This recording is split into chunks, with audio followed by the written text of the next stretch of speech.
Bonjour, si ça vous va, on va débuter.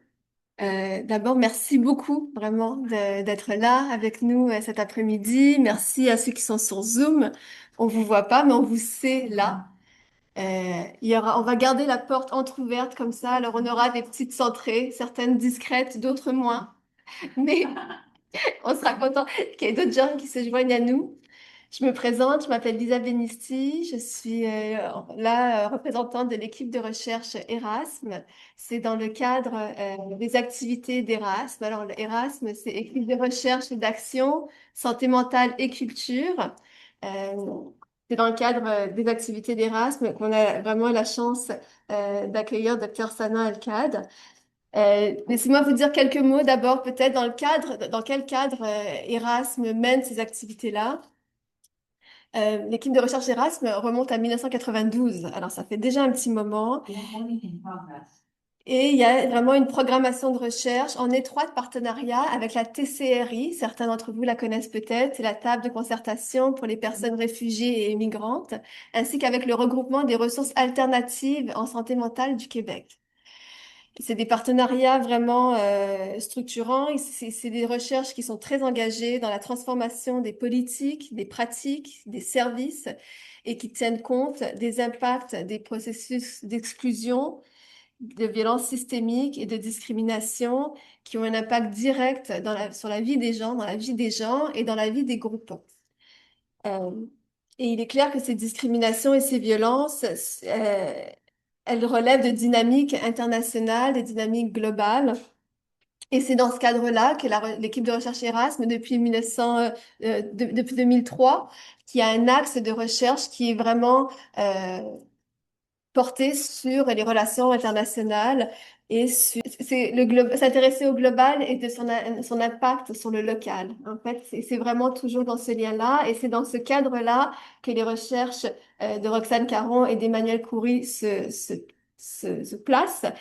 Et c'est dans ce contexte de plus en plus difficile, en fait, dans un contexte tragique qu'on vit depuis les dernières années et qu'on suit, dans lequel on essaye de s'inscrire de façon cohérente avec ce à quoi on croit, que Erasme s'intéresse aussi aux émergences de solidarité. Dans ces solidarités, ces actes de résistance, on veut les mettre en valeur, les mettre en lumière, s'y intéresser afin de contrer ces violences systémiques. Alors voilà, c'est dans ce contexte qu'on se retrouve ici. Cette conférence a pour titre Soins infirmiers, santé mentale et trauma en contexte d'occupation. C'est une collaboration entre la Palestine et Montréal. On va vous en dire davantage. Je vais vous présenter Dr Sana Al-Qad, qu'on est vraiment très choyé d'accueillir. On aurait pu la retrouver sur Zoom, mais cette occasion de rencontre avec quelqu'un qui est à la fois sur le terrain et qui peut venir nous parler en direct de son travail. Dr Sana travaille à la fois au ministère de la Santé en Palestine et elle est professeure à l'école de soins infirmiers et des sages-femmes à Naplouse en Cisjordanie. Je vais vous la laisser vous en dire davantage sur son travail et après on aura une période de discussion, d'échange avec Emmanuel Coury et Roxane Caron qui pourront vous parler de l'initiative de collaboration euh, sur laquelle elles ont travaillé. Alors il y aura un moment pour discuter et poursuivre l'échange ensemble. Thank you so much. Thanks for the introduction. Yes, it was a brief introduction, and I think what you really need to understand is how grateful we are that you're here and that you're here to come towards us to speak to us. Hi everyone. Bonjour in French. Marhaba in Arabic. The languages. Actually, I would like to thank you for the opportunity with being here today. It's really a great honor for me to stand here giving this talk and being in Canada and this university. So I appreciate everyone here and the other side from the internet. So thank you so much. I really appreciate. Is the sound is okay? My voice, I mean. Yes. Okay, so I'm trying to stay in this zone. Okay, I'm trying my best. So just I want to tell you who I am. I think Lisa already speak about me, but I didn't understand. I'm a Dean of the Student Affairs in Naplouse University for Vocational and Technical Education. This university is in Naplouse City in West Bank. I'm also a professor in pharmacy, so I'm teaching in the same university at College of Sina College for health professionals. This school giving a bachelor or teaching bachelor for nursing and midwives. Also, at the same time, I served as a gender focal point at the university since 2021 until September 25, and I passed the flag to another colleague. And also, I still also member of this committee. So I didn't went away from the committee. And luckily, at November 2023, I become a member of the Trans Dialogue Initiative, which is a partnership between Ibn Sina College in Naplouse University and the School of Social Science in Montreal University. Today I'm here just to give a talk, not as a researcher, but as a Palestinian dean, educator who are describing what I'm seeing every day in my own situation. It's just not like what I'm seeing in my class. So things here is different. I want to talk about the reality frame in my situation, how education is going on inside the occupation. Okay, so maybe I will divide it to 4 parts. I will focus on these parts, the daily disruption part in our life, academic life, and normal life. I will talk about checkpoints. Maybe you don't know what is a checkpoints, or maybe you are thinking something else or imagining something else. Gates. Did you hear about gates? Restricted movement, sudden closure, settlers attack, and raids in the universities, hospital, which shaping the every academic week and days. Just to let you know, until April 2026, there is 925 movement obstacles, which means that gates in West Bank alone. This forced us to use an alternative roads. When I say alternative, it's not a normal roads with asphalt sometimes. Do you know what is asphalt? Asphalt, okay. Winding or farm roads, which is very, very far, and you are going in big rotation to arrive your destination. So this make our life like frustrating, tiring, it make it difficult. The other section will be about the student carrying the losses. When I'm talking about losses, mainly I will focus on the losing their family members, either in West Bank or Gaza. So the grief is not an exception, it is our baseline. Losing family member is the hardest thing, but I have also students who they are losing their houses. It demolished or displaced. They demolish the houses, or sometimes displace them from the houses, losing their money, so it become broken because sometimes I don't know if you know this, during the soldiers' attack to the houses, they will steal the money. If they found money, they will take it. If they find gold, they will take it. So this is something was new, and some lots of family lost the job or the work, so they are broke. And we have also students missing the classes, training, exams, which is considered for them type of loss. For the faculty, actually, we are teaching under grieving. We have the same situation here. We are teaching while grieving, while displaced, while we are uncertain whether the next class will be held or not. We are also, because 80% from our staff is outside from Nablus. So we have to travel from one city to other. So we are also all the time worried about the settlers attack. They can attack you while you are driving or standing somewhere. And it is dangerous one. Before Gaza war, the dorms of our student it was in a small town called Hawara. They faced several times of settler attacks to their dorms. This is before Gaza war, by the way. And also, as others, because we are human beings, also part of the society, also we have emotional burden while we are supporting our students. We're trying to balancing between teaching responsibility and personal research, so it's not something easy. So we have two curriculum that we have to go parallel together: the formal curriculum for nursing and midwifery, and the unspoken curriculum of survival. Is it okay? Am I talking very fast? Okay. I want to show you some picture about gates and checkpoints. This is the gates.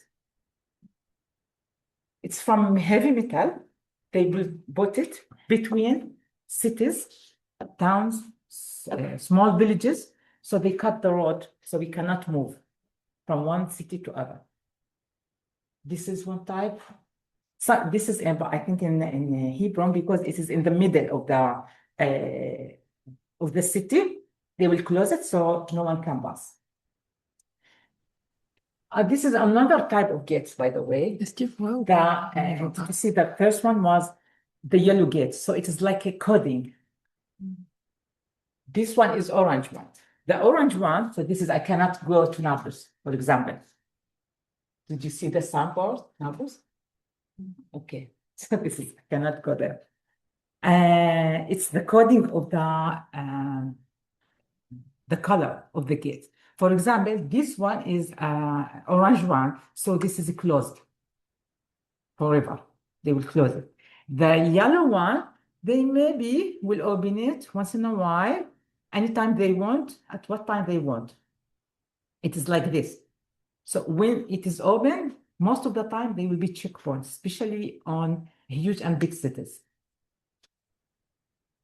This is another gate. This is normal. By the way, there is another type of gates. It's black one, but it is common in this to cut you from to go to your agricultural land. The color will be black, so it's coding. Okay. Most commonly we have yellow and between cities, yellow and orange one. This is a small town. They also see from the road, also put a gate, and everywhere, with every entrance of the city or the town. This is here, they use gate and they use rappels because they notice some people, they will walk and try to jump on it. So discover them, they put a rappel here. Also, this is to our way to Naples. If you see the sign here, Naples and Jerusalem. Okay, this is when they open some gates. There will be checkpoints. This is one type of checkpoints. So the cars will crowd it and queue for hours and hours and hours. And it depends on the soldiers who are standing on the checkpoints. So you don't know when you will arrive. So it depends on your luck. Is it lucky day or bad day? Is it the lucky hours? Because in the morning it will be something different. In the rush hours in general, in the evening different, in the middle of the day it will be different. I stuck several times on this checkpoint. By the way, it's considered okay because after 1 hour it will be like a crowd, so the cars cannot move in or out. I remember I cried twice on these checkpoints because I was stuck for 3-4 hours. I need toilet, I need water, I need to return back. I couldn't return back. So sometimes I will be very, very strong and I don't care. Sometimes I will be weak. So I'm not superhero. This is also another entrance for Naples. This is the queue here and queue there, and there will be checkpoints there. And it depends. Sometimes they'll check the car for, they will ask the car to move after 10 minutes, 15 minutes, sometimes 5 minutes. So the queue will move, depends on what they want. This is in some in a situation that we stay for hours. So you can see people going down from the car and sitting. For me, I never have the opportunity of doing this because there would be much crowd and my car will be very far. I can see also women and children who want to, women with breastfeed or old people, they cannot sometimes go out and sit like this. And sometimes it will be very, very hot. Sometimes it will be raining. So we don't have this opportunity. This is considered a small queue. Okay, not crowded. This is the roads that I'm talking about. This is this road. And at the end, we will find a checkpoint, gate and a checkpoint. So it is day and night. This is the type of checkpoints I'm telling about. If you stuck here, you cannot, and they close it, you cannot go forward, and at the same time, you cannot backward. Did you see how it is? So this is the situation we are living. When a war started or the attack, I would prefer to attack started with Gaza, all the eyes were on the Gaza. So they make use of this and they put West Bank on big siege. Also, they can check children going to school. Sometimes they arrest them, depends.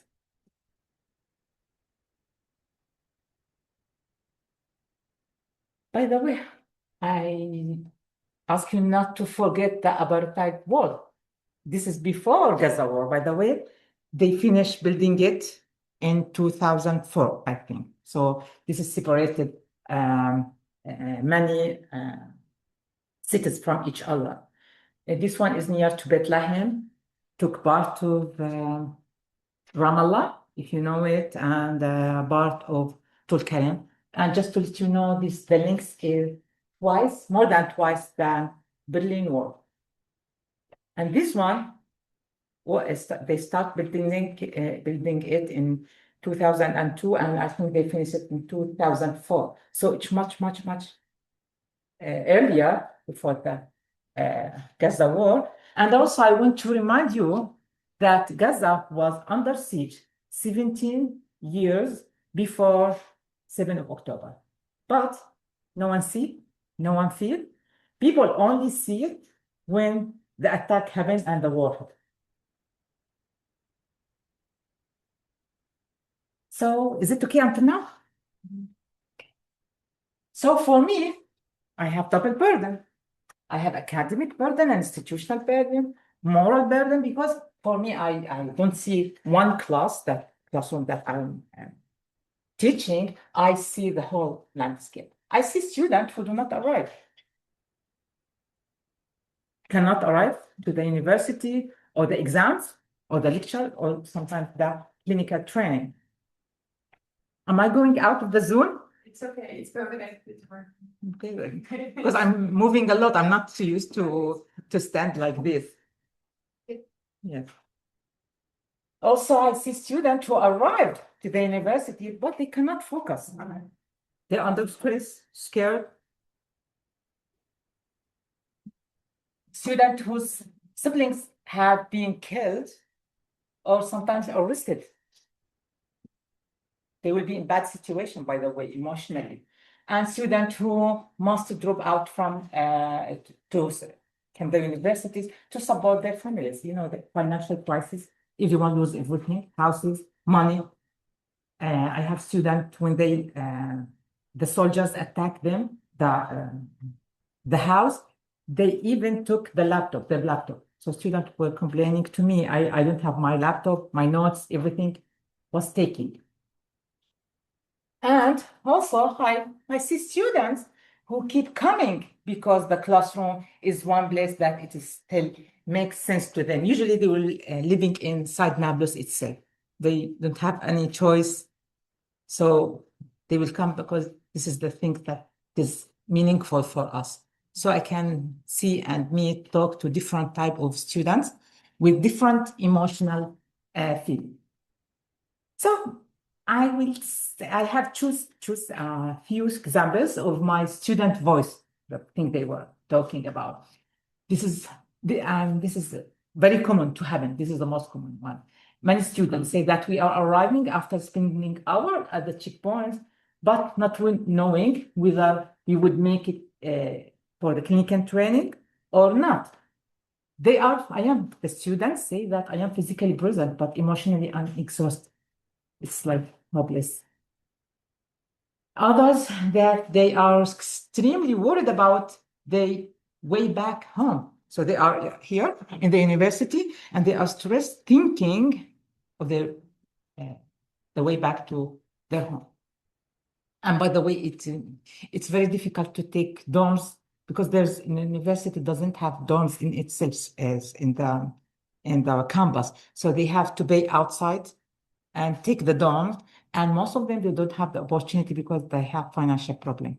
So traveling will cost less for them in money, but more burden and burden, physical and emotional burden. Okay, some speak to me in anger way. They're angry, feel hate to the world. Why you are, because there was at that time, there was a workshop and small topics about human rights, talking about justice, equalities and inequalities, this thing. So they were complaining, why you are teaching us this thing? This is not for us. This is for the European. This is for people with white colors, blonde hair, blue eyes. So no need to teach us this. It was big fight. It's like we're speaking to us like they are fighting us with lots of anger. And sometimes they feel betrayed. Why us? Why the other world is okay? Do we deserve this? What mistake we did? This is when you have a conversation or discussing with them, and they are 18, 19 years, 20 years old. It's difficult to control or to control the way they are thinking. So at the beginning, I was blaming them. Then I feel it's good to have their emotions, feeling to go out, and it is not a wrong thing. It doesn't mean that they are bad people. And maybe some of them, they say to me more than once that we are not a Hitler cousins. We are not a Hitler cousin. So why they are revenge on us? They will go to the Germany and revenge from them. I don't have an answer for this thing. So this is the most common voices coming from them. But most of the time with anger, hate, betrayal, stress, it is like this.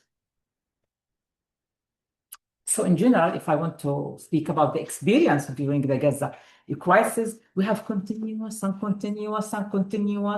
distress news, videos, traumatic event continuously, fear, uncertainty, emotional strains among us as a staff, among our students, and we simultaneously need to care for others and surviving the conditions that itself needs care. Healthcare professionals, we are providing the care while are living the crisis itself. Working, training in the healthcare system itself was under siege and still under siege. So my students, they are not only learning nurses in crisis, they are living through it. They are living the trauma, and experiencing the trauma by themselves.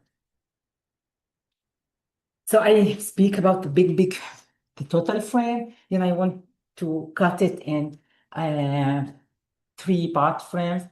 I will divide it in how we I will structure the lectures today. I will divide it to 3 pillars. The first one is resilience. Second one is social transformation. And the third one, at the end, we learn lots of lessons. Even it is crisis, so we have lots of lessons. And when we want to talk about resilience, I will talk first about the nursing practice under occupation, quite similar to what I said before, because our life is disrupted. So that's disrupted the training rotations, lectures, classroom lectures was interrupted in different way, the exams, everything. Medication and the equipment supplies are subjected to chronic restriction also in the hospital. So also the hospitals were restricted, but not as much as Gaza. If we compare ourselves to Gaza, we are lucky. We consider that we are lucky. And the students, they provide patient care while they are themselves carrying their own loss. So even at this young age, they have to balance between caregiving and concerning about themselves, their family, the community, and everything. Faculty as a clinical practices supervision should proceed under the condition of acute and daily uncertainty. Students, they are having rotation training and healthcare system, which is itself targeted and restricted, another burden for them. So if it is not safe for them, go to hospitals for training or go to university. I want to talk about, this is an Arabic word, by the way. I don't know, but this is me feel when we say it, that we feel that it's feel with dignity with this one. We are proudly with this one. It's called sumud. I don't know if you hear it before. It's Palestinian, it's Arabic, Palestinian word, I think. This is something more than resilience. The closest word, English word to it, I think, is a steadfastness, not sure. But sumud is a living philosophy of refusing the erasure or the deleting or erasing us through continuing caring, education, and being present. So it is deeply tied to the place, the culture, the community. It's not a coping process. It's not an adaptation or endurance for its own sake. It's resistance through ordinary act. Sumud is part of resistance. Okay, is a central component of the resilience. So this is a big word.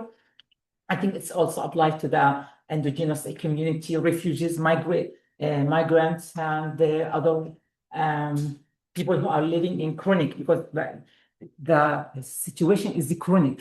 So we have what we call it multiple trauma, continuous trauma. So this is a big word. We preferred sumud. How it worked by through ordinary acts. Going to the universities, keep going, keep opening the door, keep doing our lecture, planning. I was telling them they have a chance to plan for the next month. We plan for the next day, the next hour. We plan, but most of the time our plan will not come true because of the obstacles we have. So when I go out, or my student will go out from their homes, they don't know at what time they will arrive, at what time they will arrive the university, or at what time they arrive home. So we will put plan, but we are not sure it is gonna happen or not, but at least we plan.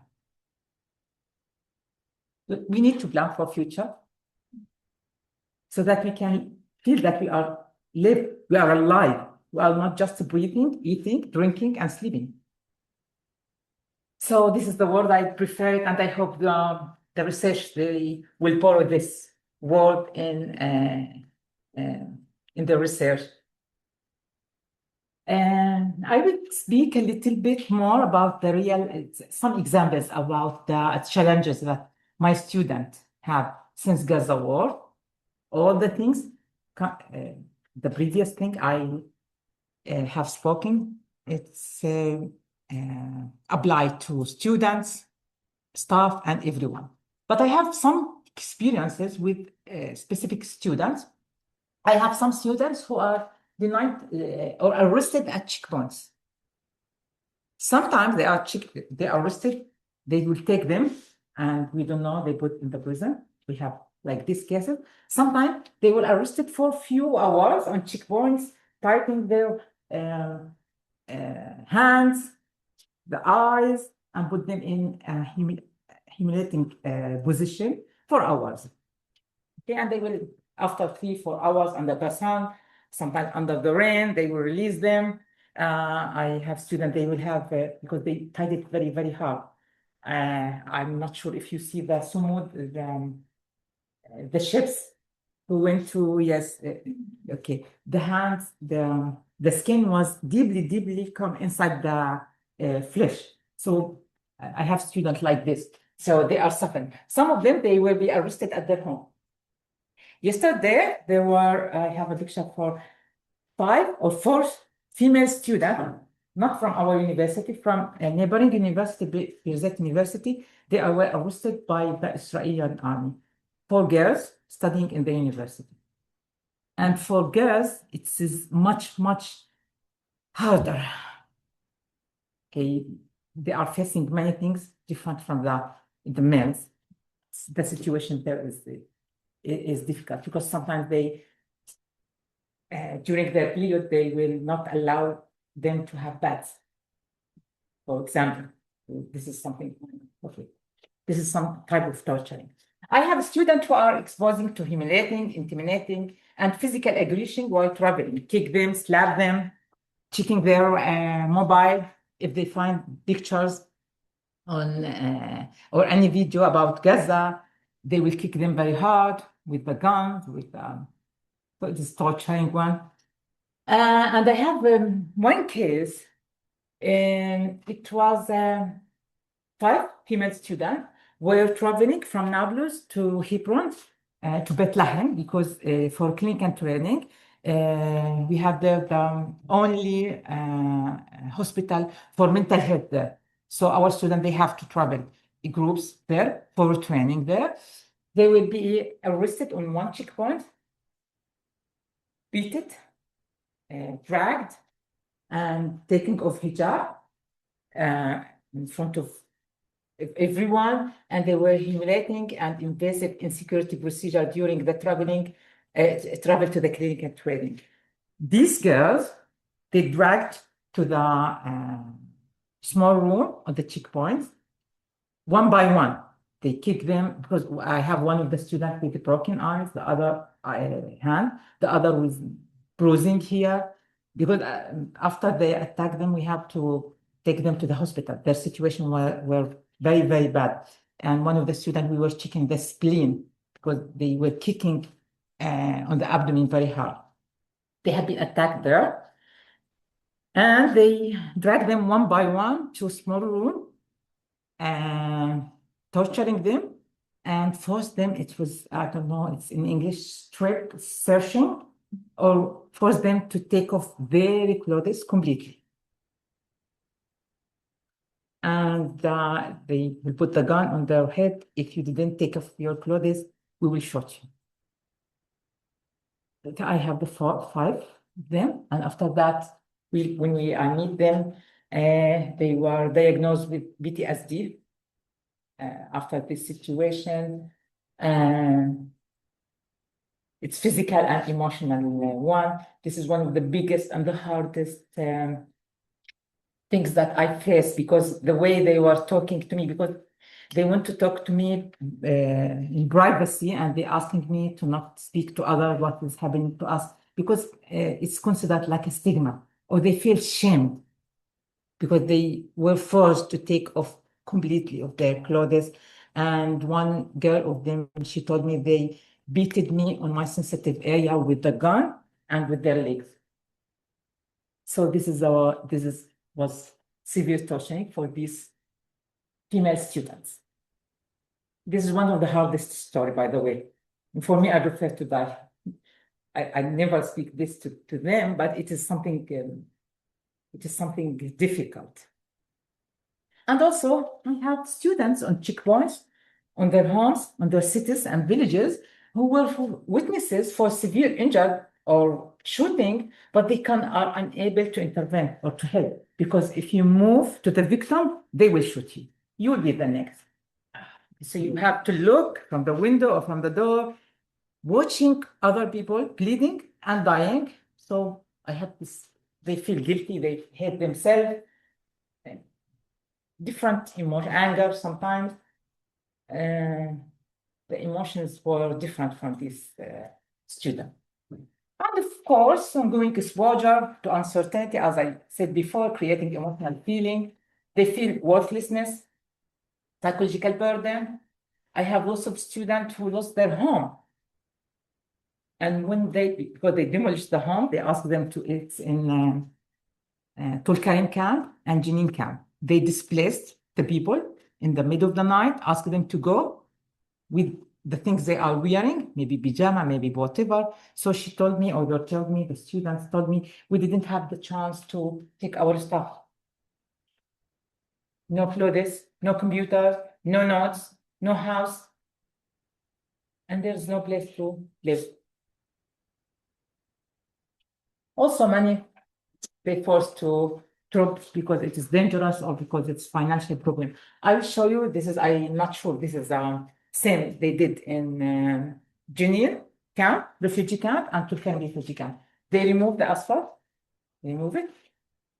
Then after 1 or 2, they attack the camp. They ask people to go out very fast. They give them 1 hour, 2 hours, just go very fast and leave it. Many of these houses were demolished. So people, they don't have anything, no houses, no stuff, no things, no money, because just you have to go, just me. And many of them, they are living rather than houses now, because everything is gone, they are living in schools. So this is refugee of the refugee of the refugee. This is her grandparents was a refugee, now they are a refugee. So they told me that living the experience is different than listening. Because when the grandparents telling them, the thing was different from living. So we have emotional, psychological consequences. Anxiety, fear, sadness, anger, hatred, the severe hate, and they want to revenge. It is not sure the meaning. Feeling worthless, chronic stress.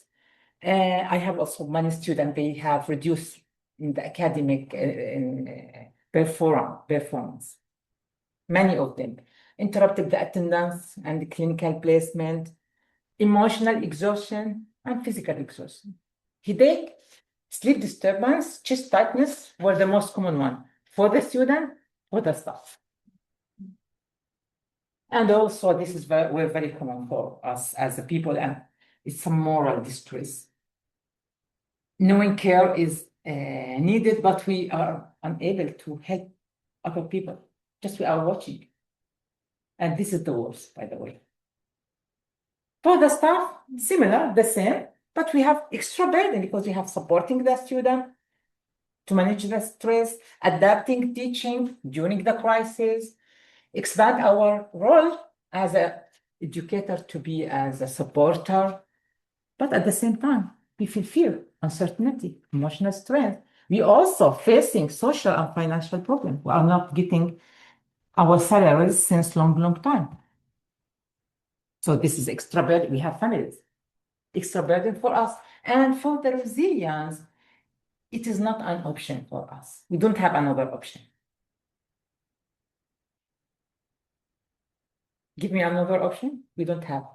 So with time, we have what we call it resilience fatigue. We are tired from being resilient. And the problem that it's the word like that, it's force you, because they are looking at you, they are a strong population. So it's like putting more and more burden on you that you have to be strong. Okay, resilience. So at the end, we are tired. We cannot be like this forever. So until we are lucky, until November 2023, November or December, it was the first email between us. There was a connection. I got someone took email to me from University of Montreal. Started with one email, and it was in the time of the severe crisis. All of us has depression, feel that we shouldn't live because others are dying and we are just watching. So we are also a partner for what's happening to Gaza, what's happening to the other people in West Bank, what's happening to us. Started with email, then personal meeting with Dr. Roxanne, and she started to talk to me. And I was speaking. I didn't notice that I have this much of talk. But I was excited because, hey, someone cares. So I call other my colleagues, hello, someone's calling me, texting me. What? So we feel excited. Someone see us. Then the talk is continued with several Zoom meetings, and there was not prepared agenda. It was depend on what we are talking, what is our need. So it was something open, free, and we never have this opportunity, by the way. Emotional support is not a privilege for us because we have just to save lives. So we don't have the time to take care of you as emotionally or psychologically or something. So it was a privilege for us. Then trust become more and more. We meet Professor Emmanuel, Dr. Aline, and they're building trust across the distance, the languages, the asymmetry between them. And we find there's a companionship at the work between them. And the result was something maybe I will call it protocol. It's a care intervention protocol. This is at the final result, because we have several Zoom meetings here. Keep talking. And it was really a stress relief one. And as a staff, we feel that we are changing from inside. The hate decrease, the stress decrease, the depression decrease. Care intervention, it is like this is a care taken from connection, action, resistance, and empowerment. They have different ways of decreasing the resistance, the stress. I mean, maybe they give us different times, but the one I feel that I feel relief when they teach me that it's not, I am not my thoughts, because I have bad thoughts. I hate the world. I had the people at that time. I want every people in the world, they are suffering like we are suffered. But I was thinking, I'm not a devil. I'm not a bad person. Why I suddenly started to think about this? And I feel guilty inside myself. Why I'm thinking like this? I never kill even an ant.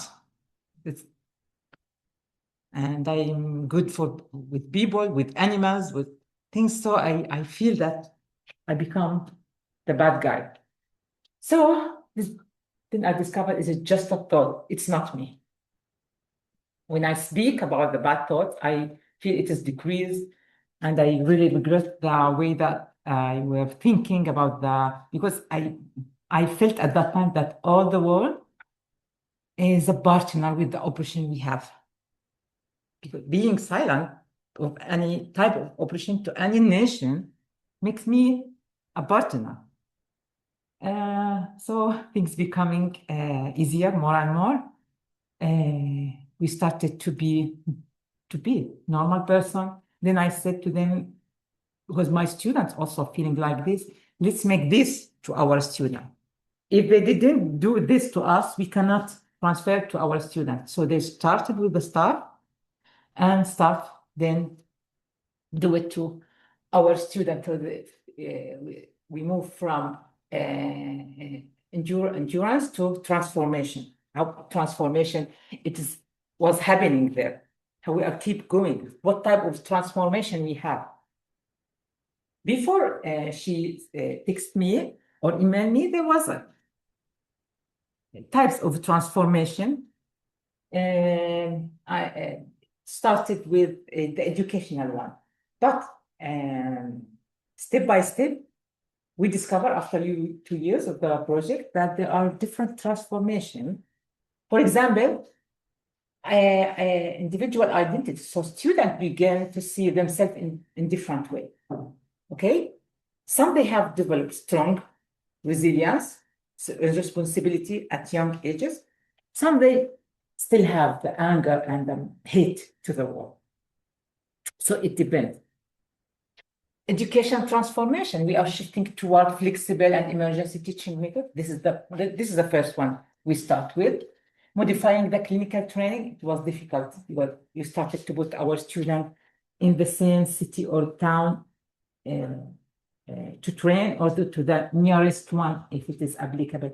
Because also there are many nursing schools, they want to bring their students. So the thing will the hospital will be too crowded. So controlling this thing day by day was really difficult for us as a staff. And faculty member also, they are acting educator. We never act as emotional supporter, but we started to work as emotional supporter. And university and the clinical setting become as a space for psychological support. This is a new one, and we started to have a stress relief session. This one will never happen unless number 6 happen, which is the dialogue between us and University of Montreal. So this one, number 6, bring us to number 3. So thank you again. Okay, and in general, because the crisis has changed all the community, the individual, families, institutions, the community, the life, the way we are thinking, behaving, interacting, everything changed. So we have families becoming increasingly protective for their child. So they drop them from the university. They said it is very dangerous for them. Some transfer them to another university, but because it's in different, what we call it, different area, not nursing, because this is the nearest one. So maybe they will go for studying math or sales or whatever, because for their family, it is safer for them, nearer for them. So also go out because they were dreaming to be nurses, midwives, and things. And also parents worry about their students when they are traveling to the hospital and university. We started to have calls from the mothers, from the father. Oh, please, can you move my son to this hospital or not? We started to talk to the parents, or they talked to us. So, but there were lots of resilience from the staff and talk to them. We never did this, by the way. And also, some of the students may become the primary emotional supporter within the families. For the solidarity that is happening, it is common in our situation and Arabic world to have the community supporter, but it was solidarity between the students themselves. So, because it's long-term crisis, so the classmates started to help each other. I have some students who don't have the opportunity to pay for the dorms, so will they stay on friends' dorms or houses? Myself, I was blocked twice in Nablus. I couldn't return to my house, so I have friends who come and take me, and I sleep with my friend's house because I don't have the chance to return back to my house. So the community is what is becoming like this. Also sharing the transportation. Sometimes I drop my students with my car, for one car, okay? Students, they help each other, as I said, in the accommodation, emotional support networks. Sometimes I will have one student, hello, doctor, I have a friend who is facing or she's facing this and that. I am for me as a dean, I didn't know about this. So they told me they like guiding me to people or students who needs help. So this is good. Students guided me to other students. So it started like this. And the big transformation was the dialogue between our school, our university, and Montreal University. This is by the way, the one session about stress relief. This one was in hospital. This is a group of the students. This session was full day session. Because after that, we started to have 1 hour session, and then we continued training. But this one was exclusive one because this guy is called Faris. He's a volunteer. He's a nursing student, and he's very, very active one. He was a volunteer with his friend with what we call it Palestinian Red Crescent to help because he's from Jenin camp. When he went to the hospital that day for training, he found that guy, his friend, from the dead person. In his age, they were friends since childhood, since the school, and he break down, shouting and everything.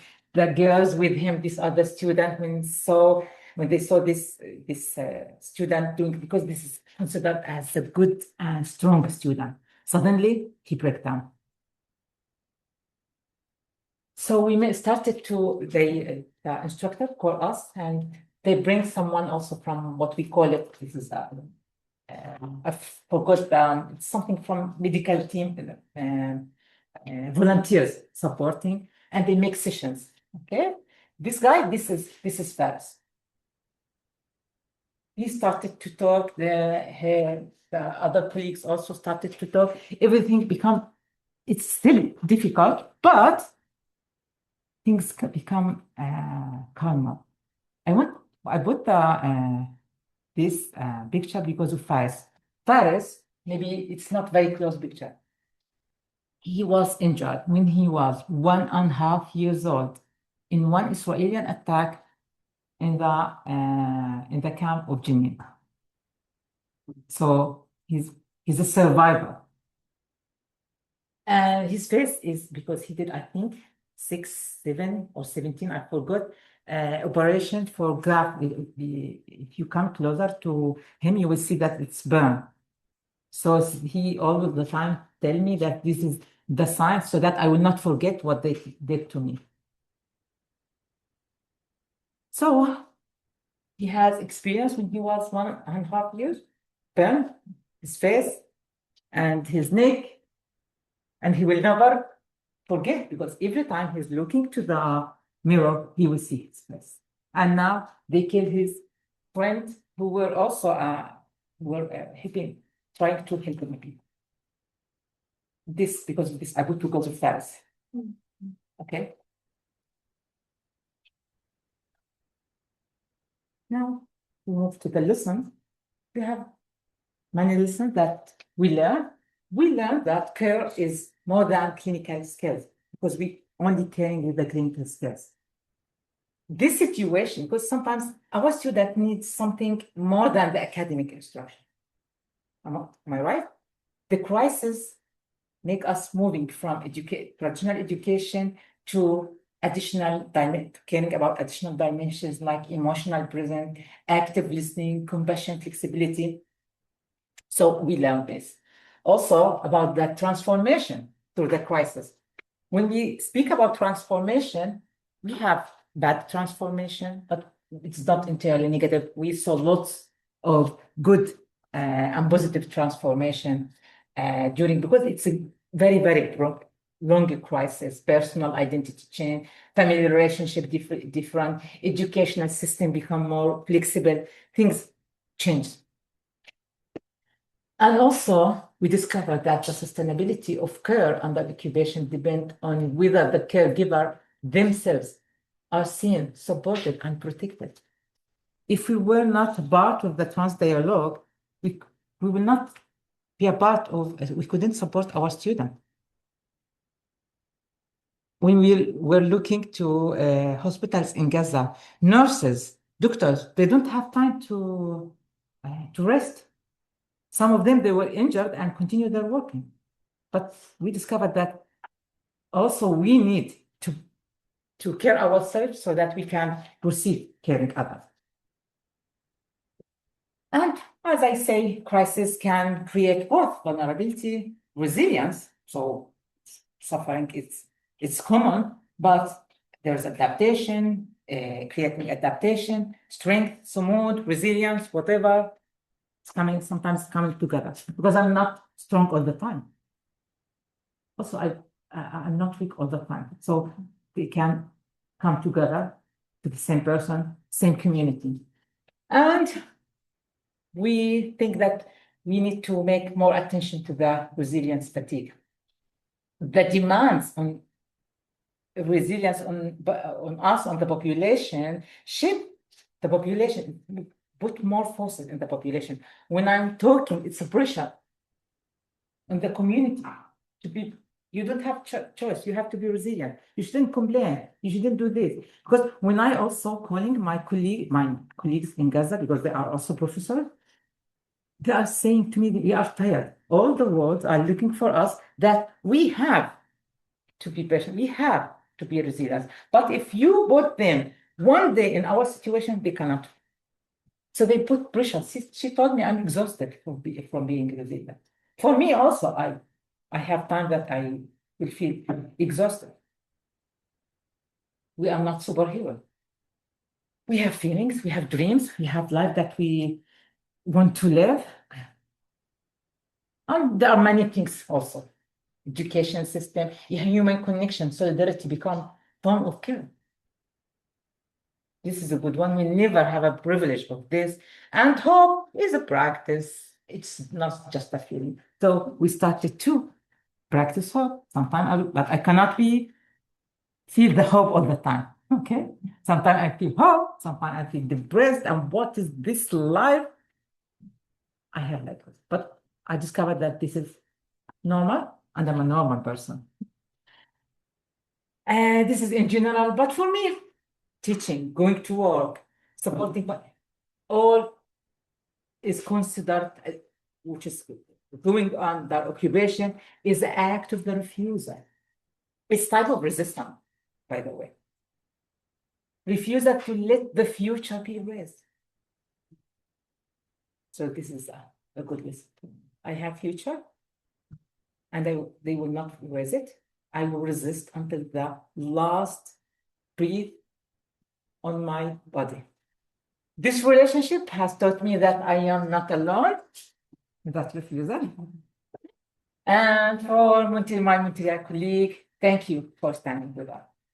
It really means a lot to us. For the ÉRASME, thank you for making the space for me and my voice in this gathering. Thanks a lot for listening. Hopefully I didn't speak a lot. Just give me 1 minute to acknowledge my team in Naplouse University. This is me, Sana Aqqad. And next August, inshallah, you will meet Dr. Sama, if everything depends, Fatima and Jamila. This is the group from Naplouse University. And from Montréal University, we have Dr. Roxanne. Thank you, Professor Emmanuel, and Dr. Aline. She's not with here now, but thanks for her. And thank you in English. Merci beaucoup. In French, shukran. And in Arabic, and I love this. This is a Palestinian woman. This is her type, way of resistance. This is she's Israeli soldier. They come to cut their olive trees. By the way, olive trees is considered like a sign of. It's like your son. For the Palestinian, it's like your son. They cut olive trees with age of 300s, 400s of years, so that they can erase the history. Okay, for us, it's like our children. So she's an old woman, but this is her type of resistance. And again, merci beaucoup. Thanks so much.